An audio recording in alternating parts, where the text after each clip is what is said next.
when you study anti-Semitism through the ages, you see that it is the most universal, persistent, and intense hatred that has existed in human history. It basically has followed us everywhere we've gone. And when we try to understand what it's about, we see that each time there's another reason to explain it. History has shown us time and time again that when the Jewish people unite, we're able to overcome. Join the My Israel Narrative acclaimed series as we sit down with individuals from across the aisle, Democrat and Republican, religious and secular, Sephardi and Ashkenaz, Israeli and diaspora, to unpack these differences, and to see how despite those differences, we are one.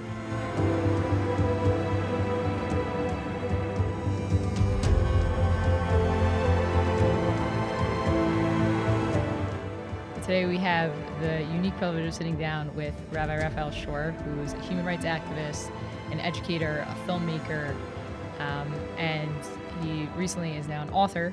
His book, Who's Afraid of the Big Bad Jew? Learning to Love the Lessons of Jew Hatred, takes a fascinating dive into the origins, all the way back to Har Sinai, of anti-Semitism through the lens of how really our enemies understand it to be, and how we can learn from that and really awaken our own story.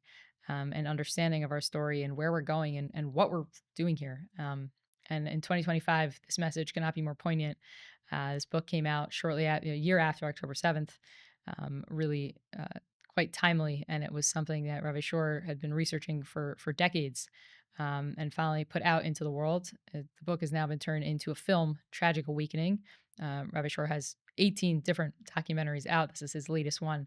But Tragic Awakening really was something I had the privilege of seeing, I would say maybe about a year ago. And it opened my eyes to really understanding our story through a different lens, through a positive lens, through even as I was watching the anti-Semitic rhetoric and what's going on and what you could say is quote unquote a scary story.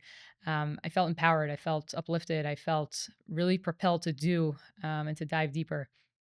So highly recommend, beyond listening to this episode and the amazing wisdom that Rabbi Shore shares with us, to really dive into the book, Who's Afraid of the Big Bad Jew, as well as watch that film, Tragic Awakening. I think at the moment you could find a local screening near you or reach out to their team for a screening, and I believe it'll become available publicly shortly. And without further ado, here is our episode. Thanks everyone for tuning in to another episode of My Israel Narrative. Today we have the privilege and honor of sitting with Rabbi Shore, who, as I mentioned, wears many hats. As I'll try and get to all of them, but as first and foremost, a human rights activist, a filmmaker, an educator, founder of two really amazing organizations, and potentially some others that I don't know about, but OpenDor Media and Clarion. Said that right? Clarion Project. Clarion Project. You really have made your mark, and I think just looking into, I've followed your work for some time now, but just doing a bit more research even before this conversation, it's really powerful to sit with someone and hopefully I'm going to be able to learn from someone as we speak that took a passion, what seemed like really was a passion, and has taken that and translated out into the world for others to be able to grasp and hold on to and motivate in so many ways. So thank you for joining us. Thank you for having me on your show. Yeah. And if there's anything else you think we should know before we dive in, would love to hear, and would also, we'll start there and then I'll take Yeah, it. no, I've from a young age, I felt that I wanted to live a meaningful life. A lot of people are motivated, especially here, to make money. That was never my main motivation, even as I wasn't religious growing up. But I always had this strong sense that I wanted to live a meaningful life. The regular 9 to 5 wasn't going to do it for me. So when I rediscovered Judaism and rediscovered being Jewish and the passion for Israel, I made that my life passion. So that's what I've been doing my whole life, helping the Jewish people and working in nonprofit initiatives. Amazing. Can you take us back how you originally got interested more in Jewish life in Israel, that whole space? Yeah, it was random, so to speak. Always random. Yes, God's hand in that sense of randomness.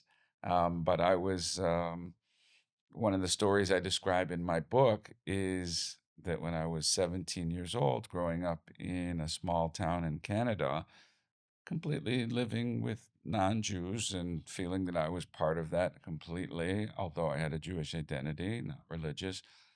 all of a sudden, the main friends group of ours came out one Friday night and said, "No Jews allowed," at our Friday night party. And that was shocking and surprising. And it kind of jolted me to try to understand what's this anti Semitism about, what's motivating them, especially as the main initiator was my girlfriend's brother. Wow. And so it was interesting, but it got me a little bit on a search. But then again, randomly, my brother, somehow, my twin brother, fell into Asia Torah right out of high school in Jerusalem. So 2 years later, I came to save him. I came to get him out of what I thought was a cult, the yeshiva.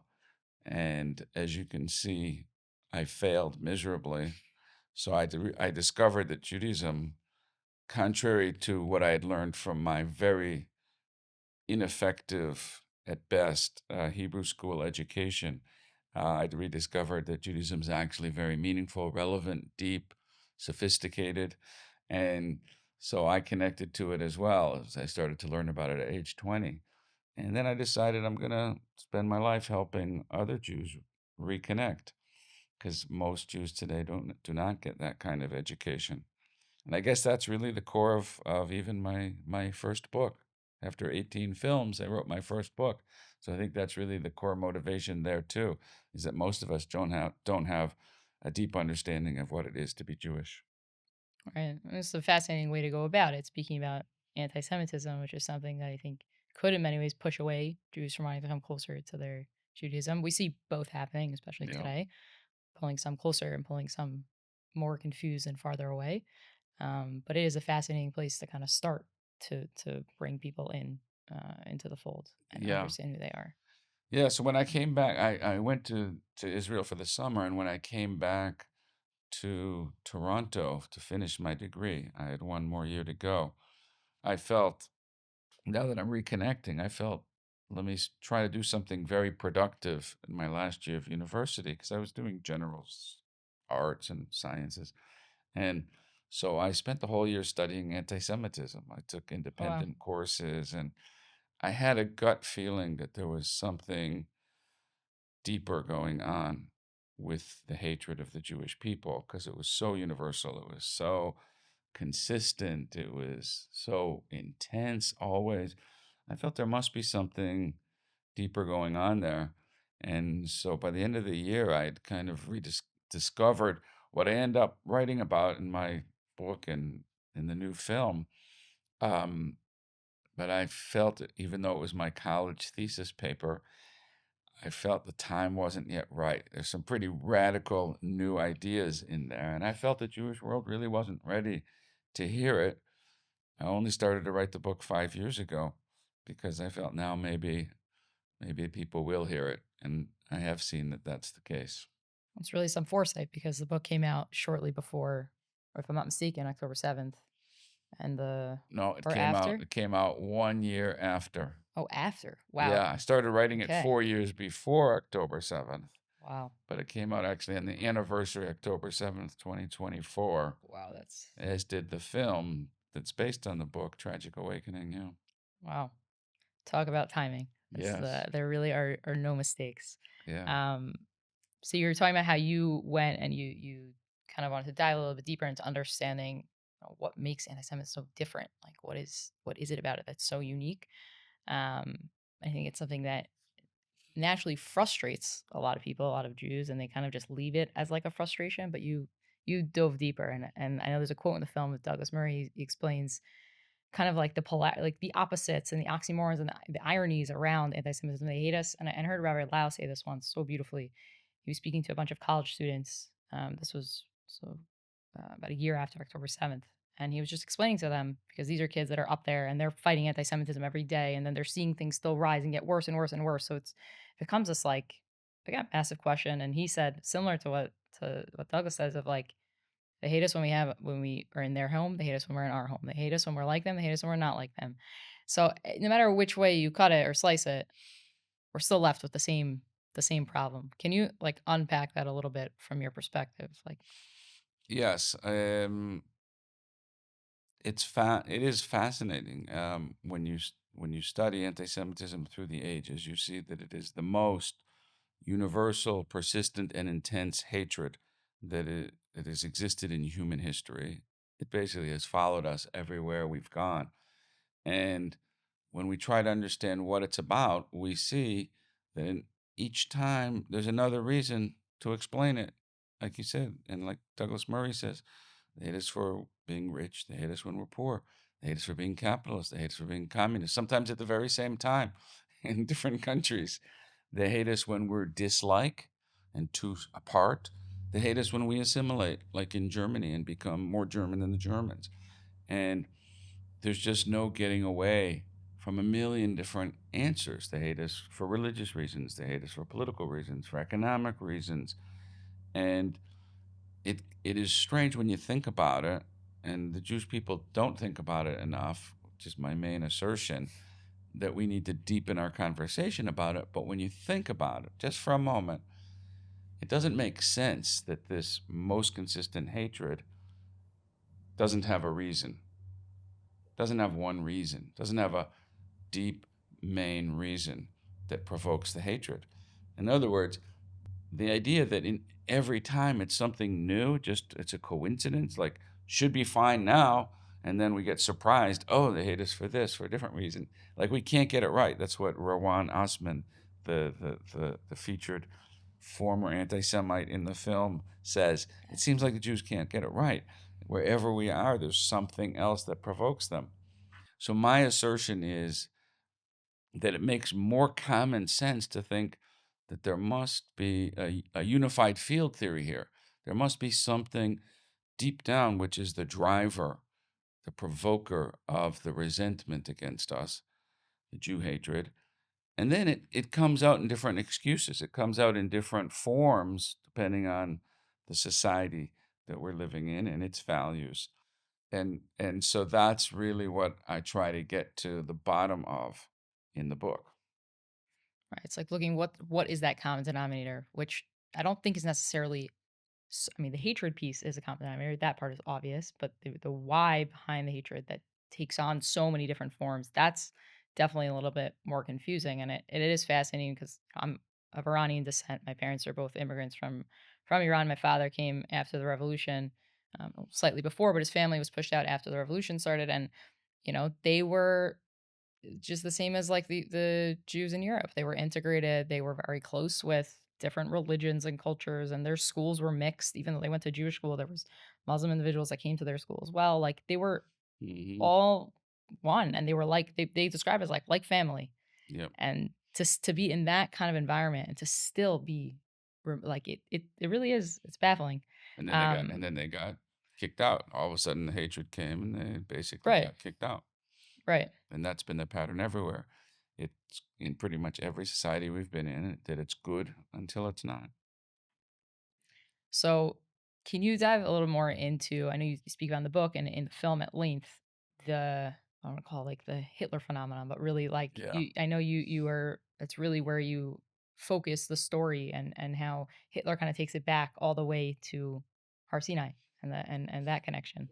Can you explain Yes. a little more? Right. So in my studies that I started at the university, I really spent a tremendous amount of time trying to study what the anti-Semites say. And I think this has been kind of a common theme in my career that has created some success, which is that I'm a good listener. Like I also exposed the radical Islamists, which is still surprising for people, but I just watched what they say and said, no, that's what they're saying. Let's not interpret their words and whitewash their words. So when it came to understanding why the Holocaust happened, I wanted to study what the engineer, the architect of the Holocaust said. Adolf Hitler, may his name be erased. What did he say? How did he explain it? And before I tell you what I discovered, which was shocking and surprising and interesting, I just want to say, like we the Jewish people and really academia in general have sold us a very inaccurate explanation for the Holocaust. something that Dennis Prager and Joseph Toulousain called the de-Judaization of anti-Semitism. We've basically neutered it and said it wasn't really about the Jews.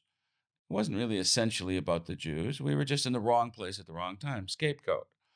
And basically, we've been told a narrative that the Holocaust happened because Germany was beat after World War II, World War I.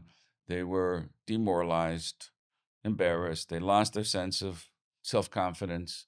And then up came a man, a demagogue, a great speaker who was able to give them strength and inspire them once again. And he led them out of the dredges of the trenches and said, come on, we're a great people. And he needed somebody to blame their problems on because they really were in a difficult situation, difficult economy, different psychological space. And so he needed to blame the problems. The Jews were the convenient scapegoat because they were prominent in the society. And so when he got power, the Holocaust. And this is what we've been taught. Everybody's been taught this because he's a megalomaniac.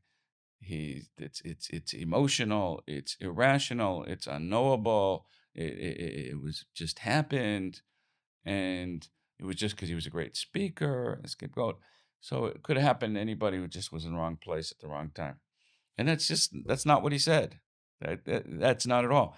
In fact, Hitler called himself a rational anti-Semite, and he had a coherent ideology that was through all the way from his first writings in 1919 till his final last will and testament in 1945 when he committed suicide, consistent.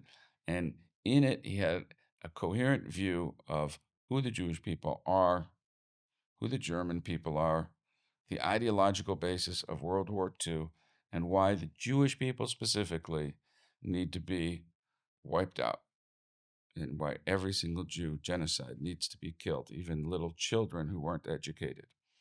So it's fascinating by itself, and I'll just pause for breath, but then I can Yeah. happily share with you what the ideology was.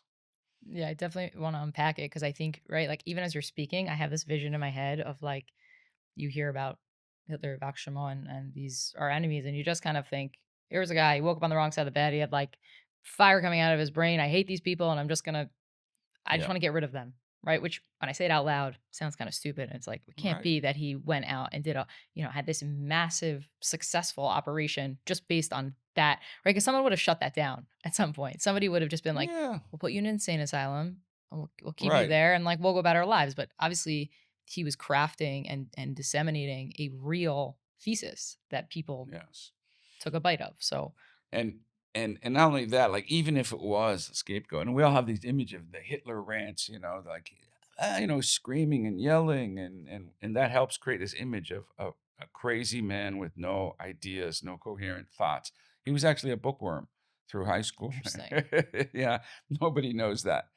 Um, so we've been planted in our brains this image, but even if it was scapegoat, it just doesn't make sense. Genocide's not the answer. It's not the final solution to scapegoat. Um, in other words, you wouldn't go out and carry out a mission to kill every single member of a species because of scapegoat. Okay, persecute them a little bit, but genocide, and even that he was working harder at killing the Jews. He was prioritizing it over the military effort. The trains were diverted, at the end of World War II to killing Jews when they were needed in the military front. So it was prioritization that, again, leads people to say, oh, see, he was totally irrational. But if you understand the ideology that he had, that he succinctly communicated over and over and over again, you understand that no, actually killing the Jews was his priority. So that to unpack it, Hitler looked at World War II as an ideological war. It was a war, and it's really hard to say this quickly, so people should ideally read the book and get it in a more deeper way, or watch the film, which also Definitely. touches upon it. But he looked at it as the world had humanity could base its growth and development on two possible worldviews. One was kind of social Darwinism, which meant humans are like part of the animal kingdom, which means the rules of natural selection and might makes right, and evolutionary process through conflict, and the weaker are eliminated and the stronger survive, and that leads to a positive evolution of the animal kingdom. There was the idea of social Darwinism that it applies to man as well. If so, the ideas of the opposite ideology of equality, love your neighbor, help the poor, help the downtrodden, help the weak, universal peace, ethical monotheism, are all at odds. These are two diametrically opposed worldviews.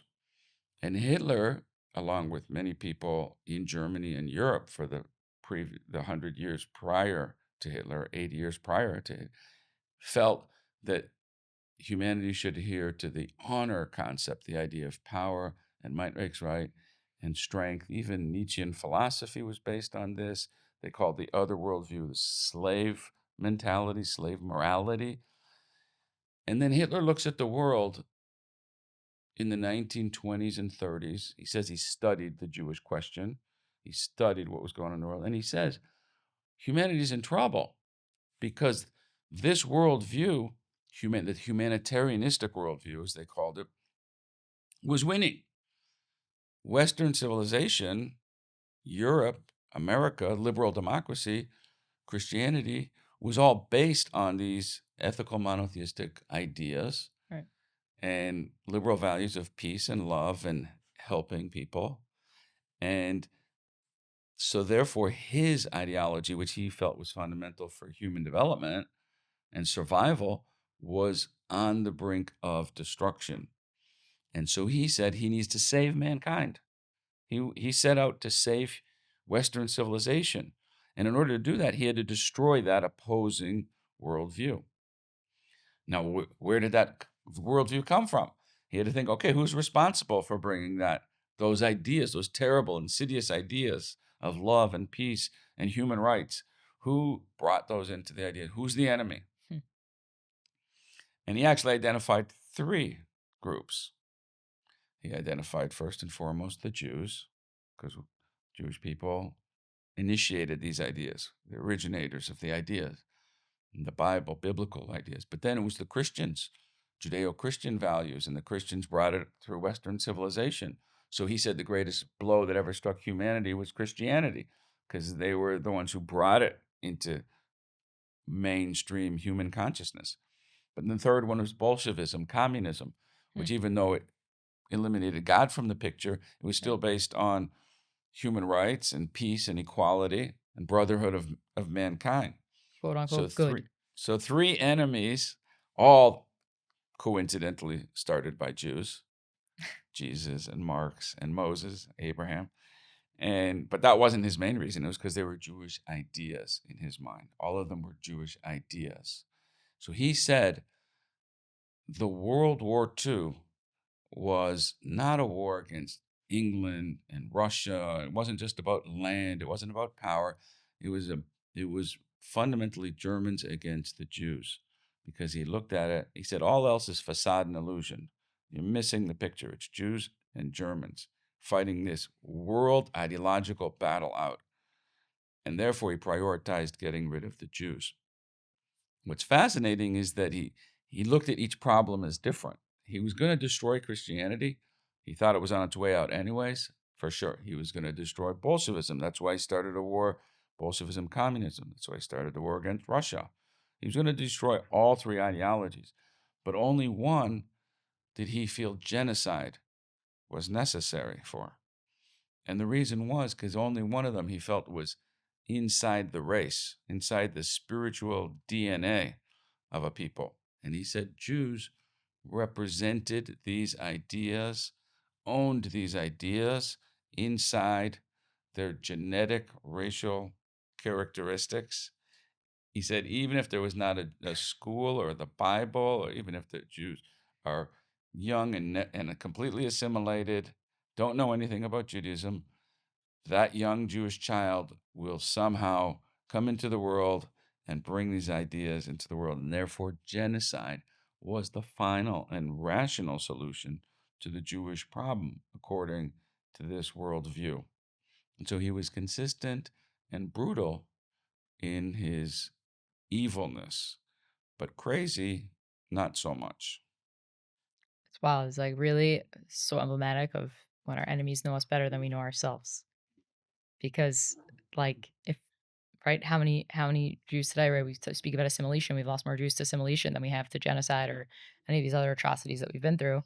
And that's because Jews think that they can remove themselves from who they are in their core. And here's our enemy shouting at us that no matter what, like this is part of you. You can be born, I didn't grow up religious. I grew up thankfully with traditional background and very strong Jewish identity. So I wouldn't say it was, I was so off the mark, but I do remember as I was learning about Judaism, I remember I went to Jerusalem right after college and I start, hearing Torah classes in a way I never heard before. And instantaneously I have a letter that I wrote to myself where I said, like, this is truth. Like, this is your truth. Like, Mm-hmm. be patient as you try and like gain it back and reclaim it for yourself. But like, it was so, even now as I'm speaking about it, I feel the feeling that I felt then. It was just so Nice. obvious. And for some, maybe there's more layers that they have to peel before they get to that place, and everyone's on their journey. But ultimately, like, it's just as I was hearing you speaking, I'm thinking to myself, like, we have it in us. I'm like, there's nowhere it's going anywhere. Yeah. And Yeah. So it's- that's the fascinating thing, because to think, okay, so that was his worldview. Fine. That's why he was dedicated to genocide and wiping out the Jewish people, every single one. That was his main mission for World War II, to reset humanity and its value system based on the leadership of Western civilization. But then you think, so was he crazy? Were these ideas insane, or was there actually something to it? And that's when it gets even wilder, because when you step back and think about it, you have to say that he was right. Again, evil. Let's not mistake that. He was totally evil. But he was correct that the essential human conflict is between whether humanity is going to be part of the animal kingdom, or if they're going to rise to be spiritual, rise above their base physical nature and become spiritual beings. And therefore love and peace and human rights becomes part of it. And so this is basically a mirror image. The Nazi worldview is essentially a mirror image of the Torah Jewish worldview, which says that God created man in the image of God, but as a soul in a body. And this is the foundation of human conflict within a human life. All of our lives are a struggle between, are we going to elevate ourselves and become good people, or are we going to be base people? And this is a constant struggle of free will between the body and soul poles. And it's also the struggle of human history. And the Jewish people were actually assigned at Mount Sinai as a result of Abraham. We were assigned the task. Here's the ideas. Here are the ideas given to you by God at Mount Sinai. Bring them into the world. And we're told at that same time, there's going to be resistance to those ideas. You're not going to be loved by bringing those ideas into the world.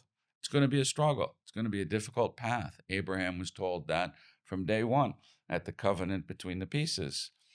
And this has been a rough ride for the Jewish people.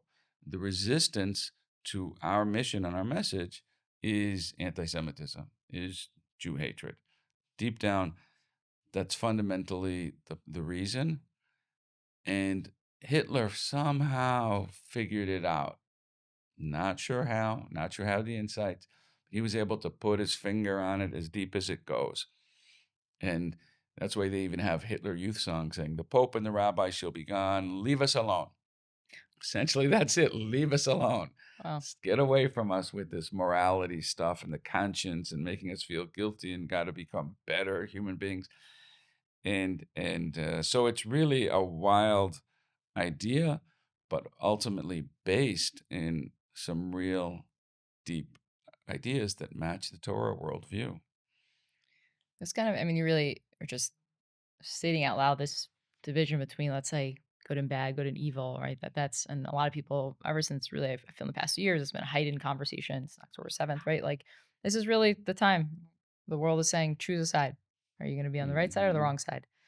And I'm always fascinated. I was watching the film, which was so interesting to me. I was a little bit hesitant to see it. And I'll tell you, I really avoided watching a lot about anti-Semitism. And I kind of felt like I'm in it already. I don't want to watch the reminder. Like I was very aware, I understood even Mhm. before October 7th, like I felt things and trends in America. And so I was very cautious about what I did and didn't watch. Fate had it that I ended up at the screening, and I'm so happy. And I'm not. This is not just a plug because we're sitting here. I mean, everyone really should watch this film, Tragic Awakening. It was, uh, it just it opened my mind away. I didn't walk away scared. I walked away very much empowered, which I know I believe was your goal.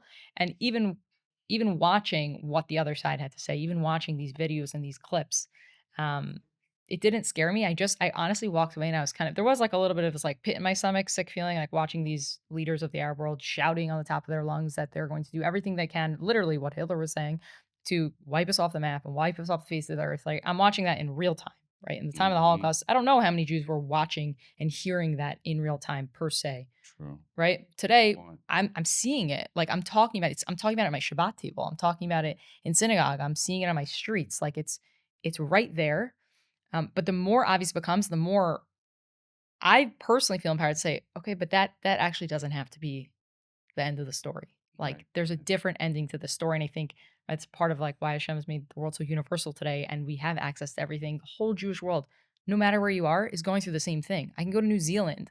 I was in the Caribbean and I saw things that were unsettling to me. Like it doesn't matter where you go.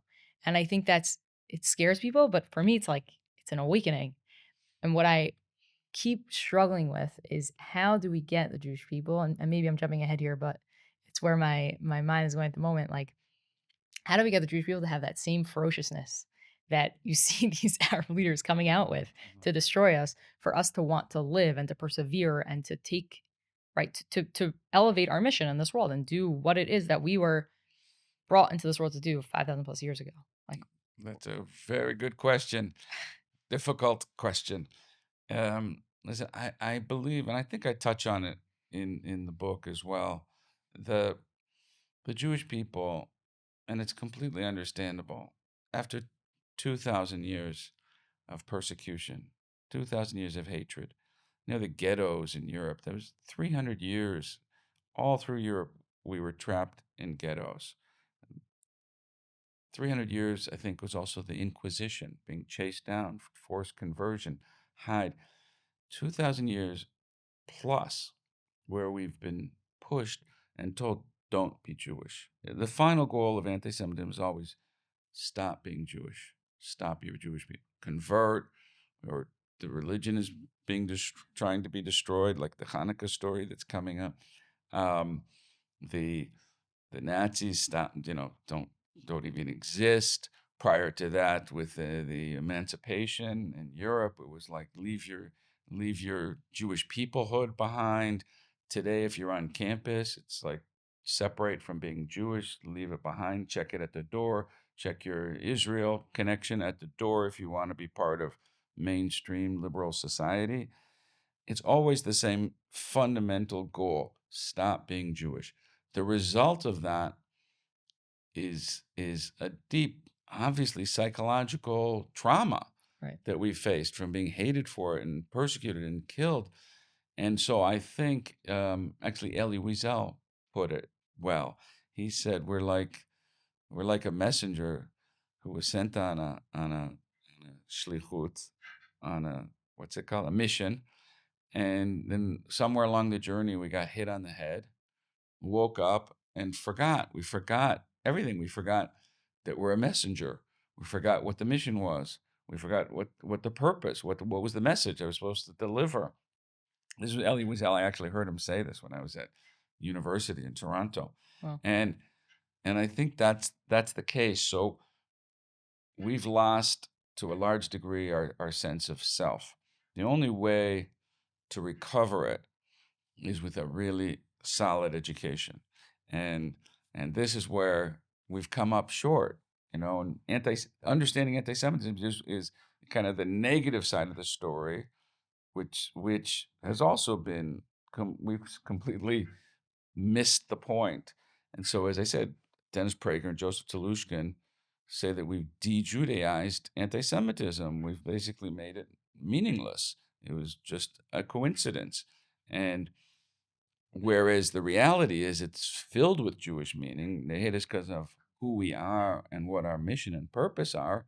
And if we understand it, when I see anti-Semitism today, I say, yeah, it's a double standard. It's an obsession. It's their problem. It's not my problem. And of course, we can always be better, but that's not the source of the resentment against us. That's not the source of the obsession. That's not the source of why people are saying we're the worst human rights violators in the world. We're not worse than China and Iran and Russia, and and yet they're more obsessed with us on college campuses. And so I look at it and I say, what a compliment! What a compliment anti-Semitism is. Jew hatred is basically evil finds us in every generation. It finds the Jewish people. It's a compliment when evil finds you and says you're the one I want to get. We're the opposite of evil. And so the Jewish people can't be ignored. Our impact, both material and physically on the world, is always it was always so strong that we can't be ignored. And if we understood that really that's a reflection of us being part of a wonderful people that have made incredibly beautiful contributions to humanity and to every society that we've lived in, and we've brought this moral system into the world that is helping to uplift all of humanity with humanitarian values, and that causes resentment. So that brings to me huge pride, huge lift as a Jew, even as it's difficult to live through.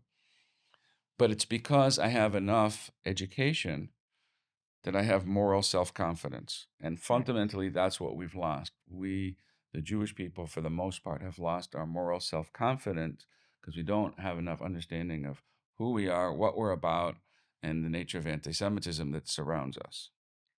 I struggle with that response, if to be candid, only because not because I think it's incorrect, but because it just feels too late for me. Like we keep talk. I've heard this a lot in the past years. And I ask, the why antisemitism? What do we do about it?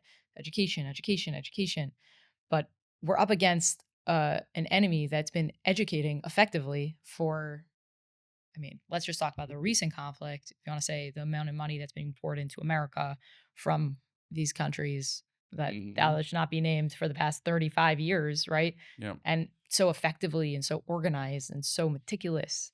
And now we're here standing in the crux, in the thick of the darkness and saying, we need to educate. Like, how do we actually close that gap? Like, Well, let me clarify. I'm not coming from the perspective of saying how do we stop anti-Semitism. okay, right, I'm not saying let's increase Holocaust education or anti-Semitism. I'm talking about how do we educate ourselves. right, I believe the Jewish people have a misplaced obsession with anti-Semitism. I think we're too focused on the agreed. negative story. Even though I wrote the book and I've done half a dozen films on it, but I'm trying to point us in the positive direction, our positive story. This is what we need to understand much more deeply, is our positive story. And when I say education is the answer, what I'm saying is that anti-Semitism is not going to end.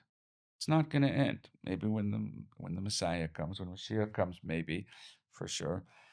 But until then, we're going to continue struggling. Maybe it'll go up, go down. It's good to fight back. It's good to educate the non-Jewish world. But Super Bowl ads saying "Don't hate" is not going to stop it. The Jewish people have been spending hundreds of millions of dollars a year fighting anti Semitism, studying anti Semitism. And what's the result? Anti Semitism is quadrupled in the past few years. That's what we call a ineffective investment. Well, you could argue that it would have been worse without it, but it's just the wrong strategic approach. My approach is not to say don't do those activities, but we need to strengthen ourselves. If the Jewish people are confident with moral self confidence and know who we are then we can handle it. Nietzsche, who was, you know, contributed to the anti-Semitism, but he his ideology, he wasn't necessarily an anti-Semite himself, but he said people can survive anyhow if they have a why, a clear why. And the Jewish people have lost their sense of why. We need to regain it. Why are we here? Who are we? What is our mission? And if we can, like Elie Wiesel said, if we can recover, get our forget, end the amnesia, and realize that we are messengers on a very special mission going through history, and we've been very successful, and we're near the end. We see so many positive indications of this is going to end well, but it's still a difficult journey. Then we can handle it, and we can do what we're here for, and we can thrive and live a good life, even though there's anti-Semitism. That's my goal. Strengthen ourselves so that we can handle it and we can see. If you're a college student today, you're on campus, you can see it's not my problem. It's not Israel's problem fundamentally. It's their problem. It's a double standards. It's an obsession. It's anti-Semitism. And I'm okay. And I don't have to betray my people and become pro-Pally and say that I'm against my people in order to get into the liberal community's credentials in order to be happy, because it's not going to bring happiness either, because they're not going to be authentic to who they are. So we have to see through it. That's where the education is necessary to have for young Jews to be able to understand who they are and why they are and what we're all about. And frankly, for the last couple of generations, we, the Jewish people, have done a pretty bad job at that. Right. I mean, I guess that's still where I struggle, and I completely agree with the perspective and the approach. It's still that feeling of like, is it too late? That question of, like, I'm living, we're sitting in New York right now. Right? You're coming from Israel, and I know that Israel's Hmm. watching America. And they're like checking in on us, like, Yeah. are you guys okay over there? I'm sure you're gonna go back to Israel and people are gonna say, so you wear your kippah in Times Square? You're like, Right. and there's this feeling of like, yes, we need to empower, and you're seeing that happen to an extent, but you're also seeing a retreat. And like that scares me so much because how that's the part I'm saying. Like, how do we catch up with that Yeah. Well, the answer to your effectively? question is I wore a hat as I went on the subway and There you go. walked through Times Square. I put on a baseball cap. Not that it's such a great disguise, um, but honestly, I don't want to get a sucker punched. And I know it's happening in New York all the time, and it could happen, and it's real. It doesn't take away from my pride that I put on the hat, but I think the trend now that you have a new mayor of New York City, we see the trend. We see the trend of the Democrat Party. The left of the American political system is pretty lost in terms of its support for the Jewish people in Israel. Um, and the right is in play. The right is now being fought over. I would characterize it as the soul of America is is in question right now. Which direction it's going to go? There's a deep battle, and the outcome of that battle for what are American values is going to deeply affect the Jewish people. It's been wonderful in America for the last 50 years. It was difficult, by the way, before World War II. There was a lot of anti Semitism, but for 50, 60 years after the war, it's been probably the best place for the Jewish people in all of our history. Whether it's going to continue, in my mind, is highly doubtful. I think that if you look at all the trends and all the markers, and you think where things are going to go, especially with social media and the way the demographics are turning, and the way social media influences, and the way the the shallowness by which most voters cast their votes, I think all indications are going against us as the Jewish people. And my conclusion from all of that is I'm so happy I've chosen Israel as my home. I hope we're trailing you very soon. I on just on that note, because it's always a top of mind question for me. It's like this struggle of, you know, I watch a lot of what are Israelis saying right now to Americans or to diaspora Jewry everywhere, Europe, obviously. And a lot of it is a little bit of this like fear mongering perspective, like, you know, just get out before it's too late, right? And Mm-hmm. Israel just did a emergency drill. Well, it was 2 weeks ago now, Right. preparing for hundreds of immigrants a day. I thought to myself, well, that's only going to help us for a very small margin, but nonetheless, at least it's something. But like, I don't want it to get to the point of this, you know, last ditch effort. Like, Yeah. let's get up and go. And I don't think anybody wants it to get there. And it's just so, and I guess it's going back to really what we're speaking about here. Like, how do we really, is the subset of your book, like learning to love the lessons of Jew hatred. Like, how do we learn to love it, and how do we let that create this yearning for what we're meant to be doing and where we're ultimately meant to go? And that's kind of like what I try and impart on people when I speak about now about Israel in particular is like, you're fighting for something here, like for what? Like, where's that going? Where are we going? Do you Yeah. really believe in like, we got to make our mark here. This is where we need to be. I don't know. Like, maybe I'm just delusional that I have no affiliation and connection to that. Like, I am a first generation American, but I've never felt so Mm-hmm. tied to America. And I stand along my parents who are immigrants who feel extremely tied to America. And they Mm-hmm. have so much Akarsa Tov and gratitude for America. And like, we stood like, digress for a moment, but we were standing at this pro-Israel type rally the other night. It was the first time I was with my parents at one of these. And they're standing there holding the Israeli flag in the middle of the Upper East Side of Manhattan, singing the Star Spangled Banner. And I was just like, two Persian immigrants, Israeli flag, New York City, 2025, the most anti-Semitic, Nice. Very nice. and I'm just like trying to like, where are we going with this? And for them, it's important to like Yeah. stay. But Mm-hmm. Mm-hmm. I struggle, and I'm just curious from your perspective, all that you know, all your knowledge, watching the trends, understanding anti-Semitism, understanding where the Jewish people are right now. Yeah. Like, what is the answer to that? Like, what is gonna really propel us forward? Yeah, education. Okay, is that Mm-hmm. it? Is that really? Is that Well, the truth is, I moved to Israel at age 21 right? because I was a student of history and Canadian. I was very comfortable. I'm a proud Canadian. I still to this day, I'm a very proud Canadian. It was a great, it was, a, it w- even though I had an anti-Semitic incident, it was a great childhood. And I'm very appreciative that they took the Jewish people in after World War II and before World War II. And we had freedom and we did well. And I deeply appreciative of that. At the same time, I studied history and I said, wow. And I studied the Torah and I said, well, not only is it a pattern, but it's also clear that the Jewish people wander through the world, the famous wandering Jews, and it's good in every country that we go into for a while. The host society, the host country is welcoming until it's not and we get booted out for some reason. So I had no idea how and why. I always thought about it. How and why is it going to happen in Canada or the United States? I had no idea.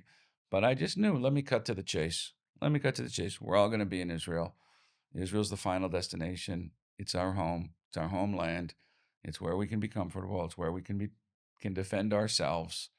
And it's a tremendous phenomena that after 2,000 years of longing and praying, that we have the opportunity to be there. So I came. But I think that, there's two motivations, like you were saying, there's two possible motivations. Israel can be a safe haven for refugees, for Jews who are getting kicked out of various lands and have nowhere else to go. And that's one reason that Israel is there.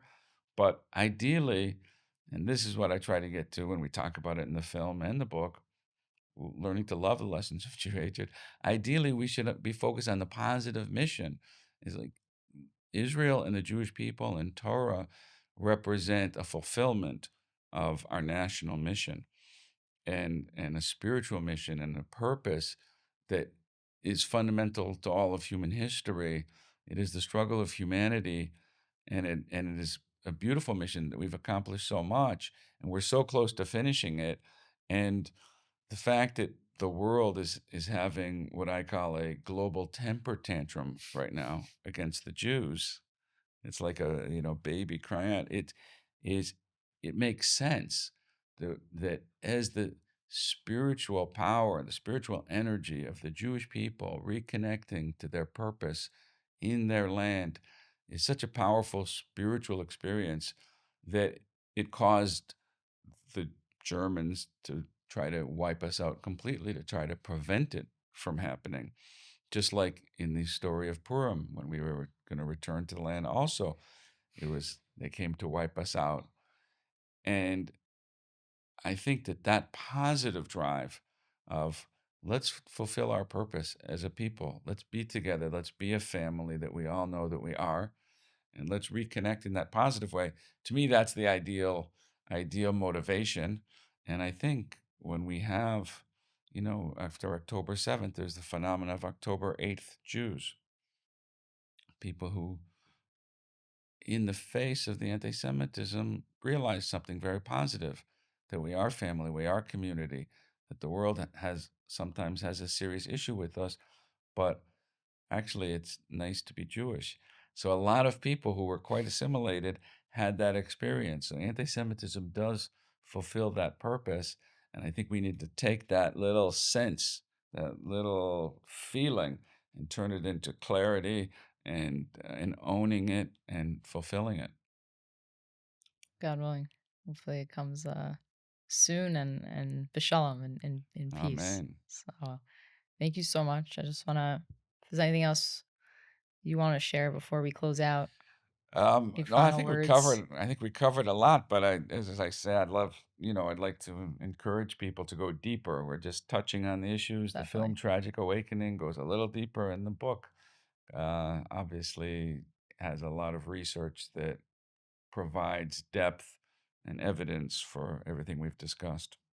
We'll link both in the show notes, the book Who's Afraid of the Big Bad Jew and Tragic Awakening as well. And please God, we should be able to continue to spread the positive message, right? Learning from our enemies to really take the positivity and propel the Jewish people forward. So, Yeah. Ideally, we shouldn't have to learn from the enemies, and ideally, we should just get it ourselves and go out there and feel great about what our purpose is. Amen. I hope so. Amen. Thank you. Thank you. Thank you so much for listening. If you enjoyed this episode, please be sure to give us a like and subscribe on YouTube. And if you have any ideas of who we should sit down with from across the aisle, please be sure to reach out and let us know. Until next time.